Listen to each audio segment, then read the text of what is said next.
Finance via को subscribe करें क्योंकि हम आपको हर दिन आर्थिक रूप से ज्यादा मजबूत बनाते हैं।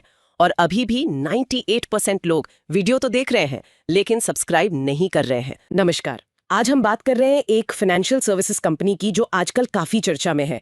मेरा मतलब है पराग पारेख फाइनेंशियल एडवाइजरी सर्विसेज या PPFAS। हाँ बिल्कुल।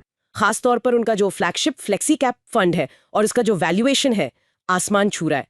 साथ ही कंपनी के फाइनेंस और मुनाफे पर भी सबकी नजर है। हाँ बिल्कुल, और हमारे पास कुछ हालिया रिपोर्ट्स और विश्लेषण भी हैं। इनसे कंपनी की जो फाइनेंशियल परफॉर्मेंस है, उनका AUM साइज, उनकी निवेश की रणनीति और यहाँ तक कि ESOP से कर्मचारियों को जो फायदा हुआ है, उन सब पर काफी रोशनी पड़ती है। अच्छा, तो कोशिश करेंगे समझने की कि ये कमाई आ कहाँ से रही है, टॉप लाइन ग्रोथ कैसी है और हाँ, कॉर्पोरेट गवर्नेंस के क्या संकेत हैं। तो मकसद साफ है, इन सब जानकारी को समझकर ये जानना कि PPFAS की इस सफलता और इतने ऊंचे वैल्यूएशन के पीछे क्या है, आगे क्या प्लान्स हैं, और ये सवाल भी कि क्या वो IPO ला रहे हैं। चलिए इसी पर बात करते हैं। चलिए, तो सबसे पहले वो बड़ी खबर लेते हैं, उनका flagship Parag Parikh flexi cap fund 1 lakh crore AUM पार कर गया। हाँ ये बहुत बड़ी खबर थी। मई 2025 में भारत का पहला एक्टिवली मैनेज्ड फंड जिसने ये आंकड़ा छुआ। कमाल है। और रिपोर्ट्स तो कह रही हैं कि जून तक AUM 1,10,000 करोड़ तक पहुंच गया था। निश्चित रूप से ये एक बहुत बड़ा मील का पत्थर है, पर हाँ, इतने बड़े साइज के साथ कुछ चिंताएं भी सामने आई हैं। जैसे मतलब सबसे बड़ा सवाल यही है कि क्या वो इतने बड़े फंड को ठीक से मैनेज कर पाएंगे और क्या वो पहले जैसे शानदार रिटर्न दे पाएंगे, क्योंकि जब फंड इतना बड़ा हो जाता है तो अच्छे मौके ढूंढना और उनमें ठीक ठाक पैसा लगाना मुश्किल हो जाता है। हाँ, ये बात तो सही है। 1 लाख करोड़ मैनेज करना आसान नहीं है। तो कंपनी ने इस पर कुछ कहा? CEO नील पारेख ने कुछ सफाई दी इस पर? हाँ, उन्होंने इस पर अपनी बात रखी थी सोशल मीडिया पर भी। उनका कहना था कि देखो, निवेशकों को सिर्फ एक स्कीम के AUM को देखकर घबराना नहीं चाहिए। अच्छा। उन्हें पूरे फंड हाउस के टोटल AUM पर ध्यान देना चाहिए। वजह यह है कि सेबी के जो नियम हैं, किसी एक स्टॉक में आप कितना पैसा लगा सकते हैं, उसकी लिमिट फंड हाउस लेवल पर तय होती है, स्कीम लेवल पर नहीं। ओके। तो उनका तर्क यह है ना, कि इस नियम की वजह से वो अपने जो सबसे अच्छे इन्वेस्टमेंट आइडियाज हैं, उनको अपनी मेन फ्लेक्सी कैप स्कीम में ही ज्यादा एलोकेशन दे पाते हैं। अगर वो यही आइडिया कई छोटी छोटी स्कीमों में बांटते तो शायद वो इम्पैक्ट नहीं आता। और उन्होंने ये भी जोड़ा कि पूरी इंडस्ट्री के कुल इक्विटी AUM को देखें तो उनका हिस्सा अभी भी 5% से कम है। तो उनके हिसाब से चिंता की कोई बात नहीं है अभी। दिलचस्प तर्क है। मतलब वो कह रहे हैं कि गुंजाइश है अभी। अच्छा, क्या उन्होंने ये भी बताया कि इतने बड़े फंड को मैनेज करने के लिए स्ट्रैटेजी बदलेगी? मतलब क्या अब ज्यादा स्टॉक्स में पैसा लगाएंगे? ऐसे संकेत तो दिए हैं। उन्होंने कहा कि हो सकता है भविष्य में फंड में स्मॉल कैप शेयरों की संख्या बढ़े। अच्छा। जिससे मतलब ये हो सकता है कि पोर्टफोलियो में कुल कंपनियों की संख्या पहले से ज्यादा हो। लेकिन रिटर्न पर सवाल पूछा गया तो जवाब बड़ा सीधा था, ये तो वक्त ही बताएगा। इसमें ईमानदारी है। हाँ बिल्कुल। यहाँ एक और चीज है, कैश लेवल। मैंने पढ़ा जून 2025 के आंकड़ों में फंड के पास करीब 23,598 करोड़ रुपए कैश था। हाँ, काफी ज्यादा है। ये तो कुल AUM का लगभग 21.62% हुआ। एक विश्लेषण तो ये भी कह रहा है कि अगर डेट करीब 21% और कैश 2% से ज्यादा मिला दें तो इक्विटी में सिर्फ 76-77% ही लगा है। बिल्कुल, ये वाकई में बहुत ऊंचा कैश लेवल है और ये साफ दिखाता है कि उनकी रणनीति थोड़ी सतर्क है। शायद वो बाजार की मौजूदा ऊंचाइयों को लेकर उतने सहज नहीं है, सही मौके का इंतजार कर रहे होंगे। इतना कैश रखना ये भी दिखाता है कि वो सिर्फ रिटर्न के पीछे नहीं भाग रहे, निवेशकों की पूंजी की सुरक्षा भी देख रहे हैं। हाँ, लेकिन अगर बाजार यहाँ से और भागा तो? हाँ, वो दूसरा पहलू है। फिर ये कैश रिटर्न पर बोझ बन सकता है। ये एक तरह से मैनेजमेंट का जजमेंट कॉल है, कह सकते हैं। चलिए फंड से आगे बढ़ते हैं, आप पूरी कंपनी के फाइनेंस पर नजर डालते हैं। वित्त वर्ष 2025 कैसा रहा PPFAS के लिए? टॉप लाइन, बॉटम लाइन, क्या आंकड़े कह रहे हैं? वित्त वर्ष 2025 तो उनके लिए बहुत ही शानदार रहा। आंकड़े काफी इंप्रेसिव हैं। टोटल रेवेन्यू में 72% की जबरदस्त बढ़ोतरी हुई। 72%, वाओ। हाँ, और नेट प्रॉफिट शुद्ध मुनाफा 43.5% बढ़ा। रेवेन्यू का बड़ा हिस्सा जाहिर है म्यूचुअल फंड मैनेजमेंट फीस से आया, जिसमें करीब 77% की ग्रोथ थी। ये तो सीधे सीधे उनके बढ़ते AUM का असर है। ये तो कमाल की टॉप लाइन ग्रोथ है। पर मैंने ये भी पढ़ा कि उनका जो एडवाइजरी फीस और कमीशन वाला हिस्सा है, उसमें करीब 29% की गिरावट आई। इसका क्या मतलब निकालें? हो सकता है कि कंपनी अब अपना पूरा ध्यान म्यूचुअल फंड बिजनेस पर ही लगा रही हो, या फिर एडवाइजरी मार्केट में थोड़ी नरमी हो। लेकिन म्यूचुअल फंड फीस इतनी तेजी से बढ़ी कि इस गिरावट का कोई खास असर टोटल रेवेन्यू पर नहीं पड़ा, बल्कि वो तो बहुत ऊपर गया। और ये मुनाफे में 43.5% का उछाल, क्या ये सिर्फ मैनेजमेंट फीस बढ़ने से या कुछ और भी है? मैनेजमेंट फीस तो है ही बड़ा कारण, लेकिन मुनाफे में उछाल की एक और वजह है। वो है कंपनी के अपने निवेशों का फेयर वैल्यू रिवैल्यूएशन से हुआ फायदा। अच्छा, वो क्या होता है? मतलब आसान भाषा में, कंपनी ने जो पैसा खुद कहीं और इन्वेस्ट कर रखा है, बाजार में उसकी कीमत बढ़ गई, तो वो बढ़ा हुआ मुनाफा भी अकाउंटिंग में दिखाना पड़ता है, भले ही वो अभी कैश में ना आया हो। इसके अलावा उनका बिजनेस मॉडल भी काफी एफिशिएंट है, मार्जिन अच्छे हैं और खर्चे कम हैं। उनके कुछ फाइनेंशियल रेशियो भी अच्छे हैं, जैसे ROE रिटर्न ऑन इक्विटी वो 30.44% रहा। 30% से ज्यादा, ये तो काफी अच्छा है। हाँ, इंडस्ट्री के हिसाब से बहुत अच्छा है। और ईपीएस अर्निंग्स पर शेयर वो 16 रुपए 36 रुपए रहा। ये आंकड़े दिखाते हैं कि कंपनी कितनी प्रॉफिटेबल और एफिशिएंट है। बैलेंस शीट भी देखें तो काफी सॉलिड है। 90% से ज्यादा इक्विटी है, कर्ज बहुत कम है, कैश फ्लो भी मजबूत है और मुनाफे का बड़ा हिस्सा वो वापस बिजनेस में ही लगा देते हैं। ये सब एक तरह से अच्छी फाइनेंशियल ट्रांसपेरेंसी भी दिखाता है। ठीक है, तो फिनेंस तो मजबूत दिख रहे हैं। अब आते हैं उनके निवेश की स्टाइल पर। जैसा हमने सुना, फोकस तो मेनली एक ही फ्लैगशिप फंड पर है, लेकिन उनका निवेश का तरीका कैसा है? कुछ खास है उसमें? हाँ, उनकी स्ट्रैटेजी काफी सोची समझी और अनुशासित लगती है। एक चीज जो उन्हें कई दूसरों से अलग करती है वो है विदेशी शेयरों में उनका निवेश, खासकर अमेरिकी टेक स्टॉक्स में। अच्छा। हाँ, उनके पोर्टफोलियो में आपको मेटा, माइक्रोसॉफ्ट, अमेजन, अल्फाबेट यानी गूगल ये सब मिलेंगे।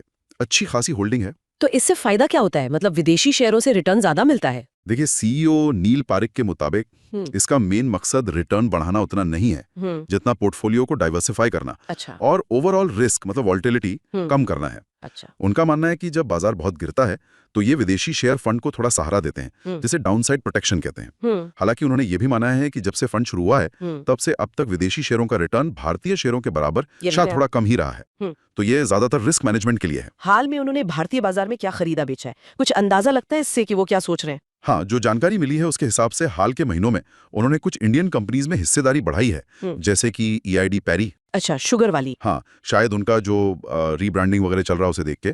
फिर axis bank, ICICI bank, doctor Reddy's. अच्छा। हाँ, शायद उनकी जो GLP-1 दवा आने वाली है उसकी उम्मीद में। फिर Kotak Mahindra bank, ITC, Cipla, power grid, भारतीय एयरटेल। अब देखें तो ज्यादातर बड़ी जानी मानी कंपनियां हैं। और बेचा क्या है? बेचा है मोतीलाल ओसवाल एएमसी में हिस्सेदारी काफी कम कर दिया है। उनका मानना है कि उसका वैल्यूएशन बहुत ज्यादा हो गया है। अच्छा। और इप्का लैब्स में भी पोजीशन कम की है। तो ये दिखाता है कि वो वैल्यूएशन पर नजर रखते हैं और अगर कोई शेयर महंगा लगने लगता है तो प्रॉफिट बुक करने से हिचकते नहीं। और अगर पूरे पोर्टफोलियो का वैल्यूएशन देखें तो महंगा है या ठीक ठाक, और रिस्क कितना ले रहे हैं? देखिए, पोर्टफोलियो का जो औसत पीई रेशियो है, प्राइस टू अर्निंग, वो करीब 18.63 है। अच्छा। ये निफ्टी 50 का जो अभी पीई चल रहा है करीब 21-22 उससे कम है। अब आते हैं उस मुद्दे पर जिसकी वजह से पीपीएफएस सबसे ज्यादा सुर्खियों में है, वैल्यूएशन। मैंने सुना अनलिस्टेड मार्केट में कंपनी का वैल्यूएशन 10,620 करोड़ रुपए, मतलब 1.23 बिलियन से भी ज्यादा हो गया है। हाँ, ये आंकड़ा वाकई चौंकाने वाला है। और ये भी कि सिर्फ एक महीने में शेयर 40% से ज्यादा चढ़ गया। यकीन नहीं होता। हाँ, ये उछाल बहुत तेज है और इसी ने सबका ध्यान खींचा है। और जैसा उनके सीईओ ने भी माना, इसका एक बड़ा कारण तो शायद वही 1 लाख करोड़ AUM वाला माइलस्टोन है। अच्छा, देखिए, किसी भी एसेट मैनेजमेंट कंपनी का वैल्यूएशन काफी हद तक उसके AUM पर ही टिका होता है, क्योंकि उसी से उनकी मैनेजमेंट फीस आती है ना? हाँ, सही बात है। तो AUM बढ़ा मतलब भविष्य में ज्यादा कमाई की उम्मीद, और निवेशक उसी उम्मीद का प्रीमियम देने को तैयार हो जाते हैं। ये हाई वैल्यूएशन निश्चित रूप से एक बड़ा चर्चा का विषय है। और इस बढ़ते वैल्यूएशन का सीधा फायदा कंपनी के कर्मचारियों को भी मिला है ना? सुनने में आया कि करीब 20% कर्मचारी करोड़पति बन गए ESOPs की वजह से। ये कैसे हुआ?